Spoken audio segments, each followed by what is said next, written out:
ഞാൻ ഈ കേസ് റിപ്പോർട്ടായത് തന്നെ സംഭവം കഴിഞ്ഞിട്ട് 4 ദിവസം കഴിഞ്ഞിട്ടാണ്. അതാണ് ഈ കേസിലെ ഏറ്റവും വലിയ വെല്ലുവിളിയായിട്ട് നമുക്ക് ബോധ്യപ്പെട്ടത്. കാരണം ഇതിൽ നിന്ന് മോഷണ വസ്തുക്കൾ ട്രാൻസ്ഫർ ചെയ്യാനുള്ള ഒരുപാട് സാവകാശം പ്രതിക്ക് കിട്ടിയിട്ടുണ്ട്. അപ്പോൾ നമുക്കൊരു വെല്ലുവിളി തന്നെയായിരുന്നു ഇത് കണ്ടെത്തുക എന്നുള്ളത്. സ്വാഭാവികമായിട്ടും ഒരു പ്രൊഫഷണൽ ടച്ചുള്ള ഒരു മോഡസാണ് ഇതിലുണ്ടായത്. അപ്പോൾ ഒരു പ്രൊഫഷണൽ കള്ളൻ എന്നുള്ള രീതിയിൽ നമ്മൾ തമിഴ്നാട്, സൗത്ത് ഇന്ത്യ മുഴുവനുള്ള ഇത്തരം കേസുകളിലെ ആളുകളെ വെരിഫൈ ചെയ്തു. അത്തരം ആളുകളൊന്നും ഇവിടെ എത്തിയിട്ടില്ല എന്ന് മനസ്സിലായി. പിന്നീടാണ് നമ്മളെ നാട്ടിലെ കേന്ദ്രീകരിച്ചിട്ടുള്ള ഒരു അന്വേഷണം വന്നത്. ഏകദേശം ഒരു രൂപം കിട്ടിയപ്പോൾ ആ രൂപത്തിലുള്ള ഒരുപാട് പേരെ, നമ്മളിപ്പോൾ ഇത് പറഞ്ഞ പോലെ ഈ ഒരു മുൻഭാഗം കഷണ്ടിയുള്ള ഒരാളാണെന്ന് മനസ്സിലായപ്പോൾ ഈ ഏരിയയിൽ, ഈ മലവട്ടത്തെ ചുറ്റുപാടുള്ള അത്തരം രൂപസാദൃശ്യമുള്ള മുഴുവൻ ആളുകളെയും നമ്മൾ വെരിഫൈ ചെയ്തു. അങ്ങനെ നെക്സ്റ്റ് ഒരു വിഷ്വലും കൂടെ കിട്ടിയപ്പോൾ ഇയാളുടെ രൂപവുമായിട്ട് ഒരു സാമ്യമുണ്ടായി. അങ്ങനെയാണ് ഇയാളെ മിനിഞ്ഞാന്ന് നമ്മൾ ചോദ്യം ചെയ്യാൻ വിളിച്ചു വരുന്നു. മിനിഞ്ഞാന്ന് രാത്രി മുഴുവൻ ചോദ്യം ചെയ്തു, പക്ഷേ അഡ്മിറ്റ് ചെയ്യാൻ പറ്റിയില്ല. ഇന്നലെ രാവിലെ വീണ്ടും അയാളെ വിളിച്ചു വരുത്തുകയാണ് ചെയ്തത്. വിളിച്ച് വന്ന് ഇന്നലെ വൈകുന്നേരമാണ്, വൈകുന്നേരം വരെയുള്ള ചോദ്യം ചെയ്യലാണ് ഈ കേസ് അയാൾ അഡ്മിറ്റ് ചെയ്തത്. ഈ ഫിംഗർ പ്രിന്റ് കാണിച്ചപ്പോഴാണോ പ്രതി കുറ്റസമ്മതം നടത്തുന്ന രീതിയിലേക്കൊക്കെ വന്നത്? അങ്ങനെ പറയാൻ പറ്റില്ല. പ്രതി ഫിംഗർ പ്രിന്റ് ചെയ്തപ്പോഴും അയാളെ നിഷേധിക്കാനാണ് ശ്രമം ഉണ്ടായത്.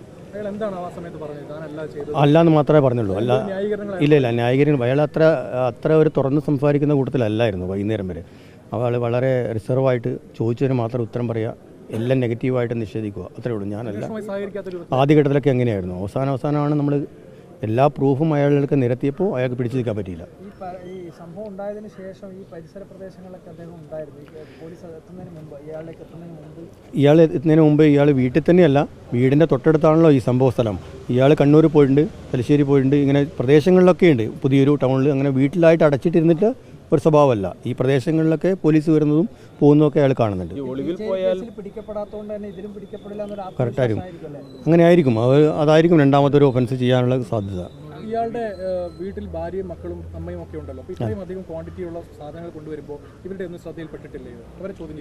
അവരെ ചോദ്യം ചെയ്യാനുള്ള ഒരു സാഹചര്യം ആയിരുന്നില്ല ഇന്നലെ. വീട്ടിലൊരു ഒരു വല്ലാത്തൊരു സിറ്റുവേഷൻ ആയിരുന്നു.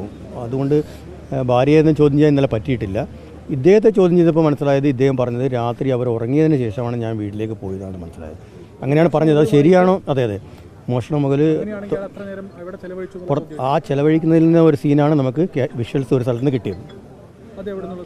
ഇതിനടുത്ത് തന്നെ ഒരു പ്രദേശത്തുള്ള വിഷ്വൽസ് ചെറുത് കിട്ടിയത്. അയാൾ ക്യാമറ അവോയ്ഡ് ചെയ്ത് പോയതാണ്. പക്ഷേ ഒരു ക്യാമറയിൽ ഒരു പാർഷ്യൽ നമുക്ക് കിട്ടി. അത് ഈ ഡിലേ ആക്കാൻ വേണ്ടിയിട്ടാണ് മനസ്സിലാക്കിയത്. അല്ല, റോഡിലേക്കൂടെ അല്ല പോയത്. അല്ല, ആ ഒരു ചെറിയ വഴിയുണ്ട്, അതിലേക്ക് പോയത്. എവിടെയൊക്കെയാണ് CCTV ഉള്ളത് ഇല്ലാത്തത് എന്ന കാര്യങ്ങളൊക്കെ അല്ല, ഈ പ്രദേശത്തുള്ള കൃത്യമായിട്ട് അറിയാം. നോട്ട് ചെയ്തിട്ടുണ്ടായിരുന്നു ആദ്യം. അതുകൊണ്ടായിരിക്കും അയാൾ ക്യാമറ ഇല്ലാത്ത ഭാഗത്തേക്കൂടെ പോയത്. ചാക്കിലാണ്. രണ്ടും അവിടെ നിന്ന് എടുത്ത സഞ്ചികളാണ്. അതേ വീട്ടിൽ നിന്ന്. അതെ, സ്ക്രൂ ചെയ്തിട്ട് ബെൽഡ് ചെയ്തിട്ട് സ്ക്രൂ ചെയ്ത് വെച്ചതാണ്. ഇത് കട്ടിൽ മറിച്ചിട്ടാലും അതിൽ നിന്ന് പോകാൻ സാധ്യത. അല്ലല്ല, ഈ സാഹചര്യത്തിൽ ഉണ്ടാക്കിയതാണെന്നാണ് മനസ്സിലായത്. പ്രാഥമികമായി നമുക്ക് മനസ്സിലായത് അങ്ങനെയാണ്. അയാളെ ചോദ്യം ചെയ്തപ്പോഴും അതാണ് പറഞ്ഞത്. ഇല്ല, അതിലൊരു വ്യക്തത വരുത്താനുണ്ട് നമുക്ക്.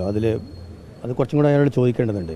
ഈ ലോക്കർ പ്രത്യേക രീതിയിൽ മാത്രമേ തുറക്കാൻ കഴിയൂ എന്നൊക്കെ പറയുന്നുണ്ട്. അപ്പോൾ ഈ 40 മിനിറ്റിനുള്ളിൽ ഈ പ്രതി ലോക്കറൊക്കെ ഇത്ര പെട്ടെന്ന് തുറന്നത് എങ്ങനെയാണ് തുടങ്ങിയ കാര്യങ്ങൾ. ഇയാൾ ഈ ലോക്കർ സ്വന്തമായി ഉണ്ടാക്കാൻ കപ്പാസിറ്റിയുള്ള ഒരു വെൽഡറാണ് ഇയാൾ ലോക്കർ ഉണ്ടാക്കാൻ അറിയാം. അപ്പോൾ ലോക്കറിൻ്റെ ഓൾമോസ്റ്റ് എല്ലാ ടെക്നിക്സും ഇയാൾക്ക് അറിയുന്ന ഒരാളാണ് ഇയാൾ. അറിയാം. അയാൾ വളരെ ഈസി ആയിട്ട് തുറന്നതാണ് പറഞ്ഞത്. ഈ 19-ാം തീയതിക്ക് മുമ്പ് തന്നെ ഒരുപക്ഷെ ഇതിൻ്റെ ആസൂത്രണം ഉൾപ്പെടെയുള്ള കാര്യങ്ങൾ മോഷണം നടത്തണം എന്നുള്ള ഒരു ഇൻറ്റൻഷൻ ഇയാൾക്ക് ഉണ്ടായിട്ടുണ്ടാവും. ഇൻറ്റൻഷനെ കുറിച്ച് ഇപ്പോൾ എനിക്ക് പറയാൻ പറ്റില്ല. അത് അല്ല, ഈ 19-ാം തീയതിയാണ് ഇയാൾ പോകുന്നത്. അപ്പോൾ 2 ദിവസം വീട്ടിൽ ലൈറ്റ് ഇല്ലാത്തപ്പോൾ രാത്രി ആളില്ലാന്ന് സ്വാഭാവികമായിട്ട് മനസ്സിലാകും. ഇല്ല, അത് അറിഞ്ഞതായിട്ട് അയാൾ പറഞ്ഞിട്ടില്ല. അയാൾ വീട്ടിൽ ലൈറ്റ് ഇല്ലാത്തപ്പോൾ വീട്ടിൽ ആളില്ല എന്നുള്ള ധാരണയിൽ പോയതാണ്. പക്ഷേ അത്രയും മനസ്സിലാക്കി ഉണ്ടാവാമെന്നാണ് ഞങ്ങൾ മനസ്സിലാക്കുന്നത്. അത് കൂടുതൽ ചോദിച്ചാലേ പറയാൻ പറ്റൂ. അതെ. അന്ന് സ്വർണ്ണം എടുത്തിട്ടില്ല. അന്ന് അദ്ദേഹം ഈ ഒരു ഉളി ഉണ്ടായിരുന്നു, അയാൾ മിസ്സായിപ്പോയത്. അതെടുക്കാനാണ് വന്നതെന്ന് പറഞ്ഞു. പക്ഷെ കുറച്ച് സമയം അയാൾ പേടിച്ചിട്ടാണ് പെട്ടെന്ന് ഇറങ്ങിപ്പോയതാണ്. അയാളെ ചോദ്യം ചെയ്തപ്പോൾ മനസ്സിലായി അത് അയാൾക്ക് കിട്ടിയില്ല. ഉളിയിൽ നിന്നാണ് ഫിംഗർ പ്രിന്റ് കിട്ടുന്നത്? അല്ലല്ല, ഉളിയിൽ നല്ല ഫിംഗർ പ്രിന്റ് കിട്ടിയിട്ടില്ല. അത് ഒരു തുണി വെച്ചിട്ടാണ് അയാൾ പിടിച്ചത്. വീട്ടിലെ ഫിംഗർ പ്രിന്റ് കുറച്ച് ഫിംഗർ പ്രിന്റ് കിട്ടിയിട്ടുണ്ട്. അതെല്ലാം വെരിഫൈ ചെയ്തിട്ടില്ല. അത് ഇൻമേറ്റ്സ് ഉണ്ട്, വീട്ടുകാരുണ്ട്, അവിടെ ജോലിക്ക് വരുന്നവരുണ്ട്. അതൊക്കെ ആയിട്ട് കമ്പയർ ചെയ്തിട്ട് അതിൻ്റെ പ്രോസസ്സിങ് നടന്നു വരുന്നേ ഉള്ളൂ. അത് അതിൻ്റെ ഇന്നലെ സൺഡേ ആണല്ലോ, അപ്പോൾ ഇത് അത്രയും പോയിട്ടില്ല. അതെ അതെ അതെ, ഇതിനെപ്പറ്റി നോളജ് ഉണ്ട്, നല്ല നോളജ് ഉണ്ട് അയാൾക്ക്. അതെ അതെ അതെ അതെ, അല്ല ബാക്കി എവിടെയും കൊണ്ടുപോയിട്ടില്ല. അത് അവരുടെ ഒരു കാൽക്കുലേഷനിൽ പറ്റിയ പിഴവാണെന്നാണ് നമുക്കിപ്പോൾ മനസ്സിലാകുന്നത്. കാരണം എമൗണ്ടിൻ്റെ കാൽക്കുലേഷനും തെറ്റാണെന്ന് മനസ്സിലായല്ലോ. ഒരു കോടി എന്നാണ് പരാതി ഉണ്ടായത്, എക്സ്ട്രാ എമൗണ്ട് വന്നല്ലോ. അല്ല ലോക്കർ ഉണ്ട് അയാൾക്ക് മുൻകൂട്ടി അറിയില്ല. ലോക്കറിൻ്റെ കീ കണ്ടപ്പോൾ അയാൾക്ക് അത് മനസ്സിലായി ലോക്കർ ഉണ്ട്. കാരണം അയാൾക്ക് ലോക്കറുമായിട്ട് നല്ല ഫെമിലിയർ ആണ് അയാൾ. അതുകൊണ്ടാണ് ഈ അലമാരകൾ മാത്രം തുറന്ന് പരിശോധിച്ചത്. അതെ അതെ, മറ്റെവിടെയും പരിശോധിച്ചു. ലോക്കറിൻ്റെ കീ കണ്ടപ്പോൾ അയാൾക്ക് മനസ്സിലായി ലോക്കർ ഉണ്ട്. അപ്പോൾ ലോക്കർ അയാൾ ബ്രേക്ക് ചെയ്തു. അയാൾ പ്രതീക്ഷിക്കാത്ത പൈസ അവിടെ കിട്ടി. പിന്നെ ഇയാൾ എത്ര വർഷമായെന്ന് കൃത്യമായിട്ട് സുമേഷിന് അറിയാം. എത്ര വർഷമായി ഇവിടെ താമസിക്കുന്നത്? ഇയാളെ ഇവിടുത്തുകാരനാണ് ഇയാൾ. പ്രവാസിയില്ല. 3 വർഷം മാത്രം അയാൾ 2009 വരെ 2006 to 2009 3 വർഷം ഗൾഫിൽ ഇയാൾ വർക്ക് ചെയ്തിരുന്നു. പിന്നെ അവിടെ അത്ര ശരിയില്ലാത്തതുകൊണ്ട്, വർക്ക് അത്ര സാറ്റിസ്ഫൈഡ് അല്ലാത്തതുകൊണ്ട് പിന്നീട് വിസ പുതുക്കിയിട്ടില്ല, നാട്ടിലേക്ക് വന്നു ഈ വെൽഡിംഗ് ജോലി ചെയ്തു വരുന്നു. പോലീസിന് എത്രമാത്രം പോലീസിൻ്റെ ഒരു എഫേർട്ട് എങ്ങനെയായിരുന്നു? ഞാൻ പറഞ്ഞല്ലോ മനോജ്, ഒരുപാട് പറഞ്ഞില്ല. പോലീസ് ഞാൻ പറഞ്ഞില്ലേ, പോലീസിൻ്റെ ഈ റിപ്പോർട്ടായ അന്ന് മുതൽ ഈ 25 അംഗ സംഘം വിവിധ സ്ഥലങ്ങളിലായിട്ട്, അതായത് ഞാൻ ആദ്യം റെയിൽവേ സ്റ്റേഷനിൽ ഡോഗ് പോയപ്പോൾ റെയിൽവേ സ്റ്റേഷനിൽ കേന്ദ്രീകരിച്ച് കോഴിക്കോട് മുതൽ മംഗലാപുരം വരെയുള്ള ടവർ ഡമ്പ് നമ്മളെടുത്തു. എവിടെയെങ്കിലും ഒരു സംശയകരമായ കോൾ പോയിട്ടുണ്ടോ? ഒരു ടവർ ഡമ്പ് എടുക്കുക എന്ന് പറഞ്ഞാൽ ഏത് സെൽ ഐഡിൻ്റെയും കിട്ടും നമുക്ക്. അതിൽ ഏതെങ്കിലും ഒരു കോള് പോയിട്ടുണ്ടോ, അത് സെയിം, അതായത് മാച്ച് ചെയ്യുന്നുണ്ടോ? നമ്മൾ ഇപ്പോൾ മംഗലാപുരത്തെ ഒരു കോളും കണ്ണൂരെ ഒരു കോളും മാച്ച് ചെയ്യുന്നുണ്ടെങ്കിൽ അവൻ കണ്ണൂർ വന്നിട്ട് മനസ്സിലാവും. അങ്ങനെ ടവർ ഡമ്പ് എടുത്തിട്ട് പരിശോധിച്ചു. അതൊരു വലിയ വെല്ലുവിളിയായിരുന്നു. അതുപോലെ ക്യാമറകൾ, ഈ പ്രദേശങ്ങളിലെ മുഴുവൻ ക്യാമറകളും പരിശോധിച്ചപ്പോഴാണ്, പരിശോധിച്ച് പറഞ്ഞാൽ 5 ദിവസം കഴിഞ്ഞിട്ട് റിപ്പോർട്ടായതുകൊണ്ട് ബാക്കപ്പ് കിട്ടാൻ വളരെ പ്രയാസമാണ്, കുറച്ച് ഡിലേ ആയത്. അതുകൊണ്ട് നമ്മളെല്ലാ ക്യാമറകളും കോപ്പി ചെയ്തത്. കാരണം ഒരു ക്യാമറ പരിശോധിക്കാൻ ഒരു ദിവസം ഫുള്ള് വേണം. അപ്പോൾ എല്ലാം കോപ്പി ചെയ്തെടുത്തു.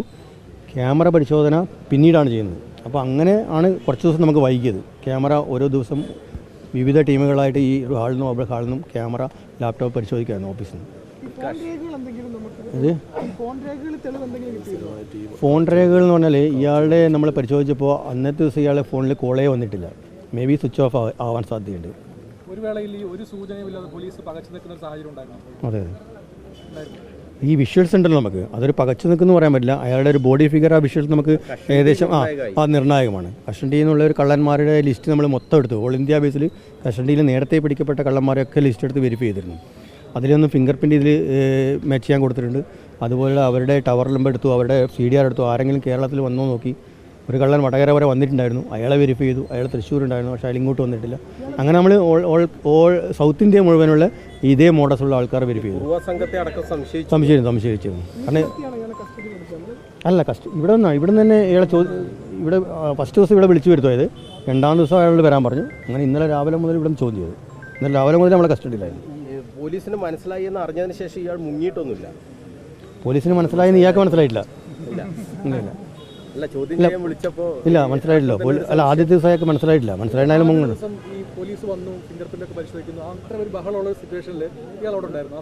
ഇല്ല, അയാളെ നമ്മളെ ശ്രദ്ധയിൽപ്പെട്ടില്ല.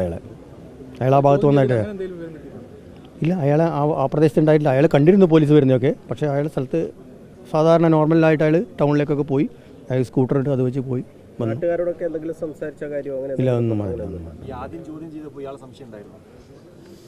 ചോദ്യം ചെയ്തപ്പോൾ നമുക്ക് ഈ ഫിഗർ വെച്ചിട്ടാണ് നമ്മൾ ചോദ്യം ചെയ്തത്. ഈ ഒരു ഫിഗർ ഉണ്ടല്ലോ, വിഷ്വൽസ്, അത് വെച്ചിട്ടാണ് ഫസ്റ്റ് ഡേ ക്വസ്റ്റ്യൻ ചെയ്തത്. അപ്പോൾ ലാസ്റ്റ് ലേറ്റ് നൈറ്റ് വരെ ചോദ്യം ചെയ്തു. പിന്നെ നമ്മളയാളെ കസ്റ്റഡിയിൽ വെക്കാൻ പറ്റാത്തതുകൊണ്ട് അയാൾ പോയിക്കോളാൻ പറഞ്ഞു. നമുക്കൊരു ഡൗട്ട് അന്നും ഉണ്ടായിരുന്നു. ഒരു ഡൗട്ട് ഉണ്ട് എന്നുള്ളത് കാര്യം നമ്മൾ അയാളോട് നമ്മളങ്ങനെ പറഞ്ഞിട്ടില്ല. കാരണം പിടിക്കപ്പെടില്ല എന്നുള്ള കോൺഫിഡൻസിലാണ് അയാൾ ഇന്നലെയും അവിടെ പ്രസൻറ്റ് ഉണ്ടായത്. അങ്ങനെ പറയാൻ പറ്റില്ല, അത് ശരിയല്ല പറയുന്നത്. നമ്മൾ ആരെയൊക്കെ സംശയിക്കുന്നു അങ്ങനെ പറയാൻ പറ്റില്ല. ഈ തിരിച്ചറിയൽ പരേഡ് അങ്ങനത്തെ കാര്യങ്ങളൊക്കെ ഉണ്ടാവുമോ? ഇല്ല, തിരിച്ചറിയൽ പരേഡിൻ്റെ കാരണമില്ല. കാരണം മനോജ് മയിലെല്ലാം ഫോട്ടോ കൊടുത്തു ഓൾറെഡി അവരുടെ വിഷ്വൽസിൽ. ഇനി തിരിച്ചറിയാൻ പറഞ്ഞാൽ അതിൽ പ്രാധാന്യമില്ല.